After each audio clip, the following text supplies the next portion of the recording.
সকলো অসমবাসীলৈ বহাগ বিহুৰ শুভেচ্ছা থাকিল। আৰু আজি মানে চাৰণ বিলত মানে এটা চাইডে ধুনীয়াকৈ মানে গা ধুবলৈ গৈছিলোঁ আৰু আপোনালোকক ড্ৰোনেদি ধুনীয়াকৈ এটা ভিডিঅ' ক্লিপ লৈছোঁ। আপোনালোকে ধুনীয়াকৈ বেকগ্ৰাউণ্ড মিউজিকলৈ লৈ চাই যাব আৰু ভাল লাগিলে এটা লাইক কৰি দিব।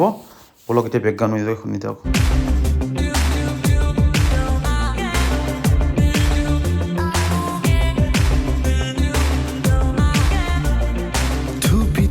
তৰালি ফুলা এটি মন উন্মাদ হৈ হেঁপাহৰ বিচৰণ ধুপি ধুপি তৰালি ফুলা এটি মন উন্মাদ হৈ হেঁপাহৰ বিচৰণ গানৰে গুঞ্জন আলোড়ন বুকুতে বাজি থকা জীৱন ৰ'দৰে ৰং সাঁতোৰং সাঁতুৰি পাৰি হ'বলে যে মন যাত্ৰা হেঁপাহিছিলা সাগৰ সমান যাত্ৰা